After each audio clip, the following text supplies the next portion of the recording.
పోలీసులను అడ్డం పెట్టుకొని తిరుగుతాం, పోలీసులు మమ్మల్ని కాపాడతారు, ఏదో టీఆర్ఎస్ కార్యకర్తల మీద కేసు పెట్టి భయపెట్టవచ్చు, సోషల్ మీడియాలో రాష్ట్రాల మీద కేసులు పెట్టి భయపెట్టవచ్చు. అది ఒక పిచ్చి భ్రమంలో ఉన్నారు. కానీ ఒక్కసారి ప్రజల్లో తిరుగుబాటు మొదలైతే పోలీసు మిలిటరీ ఎవ్వడు కూడా ఆపలేడు. ఉరికిచ్చుడు మొదలైతే ఒక్కడు కూడా ఊళ్ళకు రాలేడు. కాంగ్రెస్ పార్టీ ఎమ్మెల్యేలు కావచ్చు, మంత్రులు కావచ్చు, ఊళ్ళలో తిరగలేడు. ఇవాళ గాల్లో తిరుగుతున్న మంత్రులు గాల్లోనే కలిసిపోవాలి తప్ప ఎక్కడ కూడా దిగలేరు. తుంగతుర్తిలో, హుజూర్నగర్లో, సూర్యాపేటలో కాదు, తెలంగాణలో ఏ జిల్లాలో కూడా దిగలేరు. చరిత్ర చాలా సందర్భాల్లో చెప్పింది ఈ విషయాన్ని.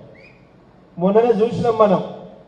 4-5 నెలల క్రితం బంగ్లాదేశ్ అధ్యక్షురాలు పారిపోయి వచ్చి భారతదేశంలో దాచుకుంటుంది. పోలీసే కాదు, మిలిటరీ మొత్తం చుట్టూన్నా ఆపలేకపోయింది. ప్రజలు తిరుగుబాటు మొదలైంది.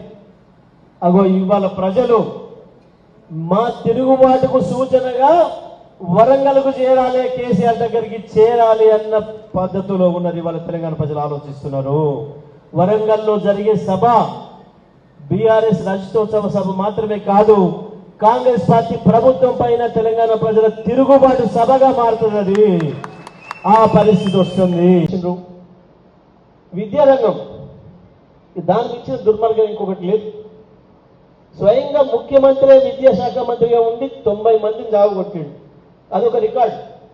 భారతదేశంలో ఏ విద్యాశాఖ మంత్రి నాయకత్వంలో ఎక్కువ మంది పిల్లలు చచ్చిపోయారా గురుకుల పాఠశాలలు అంటే రేవంత్ రెడ్డి. 90 మంది విద్యార్థులను చంపిన దుర్మార్గపు విద్యాశాఖ మంత్రి రేవంత్ రెడ్డి అని ఒక రికార్డు సృష్టించుకున్నాడు.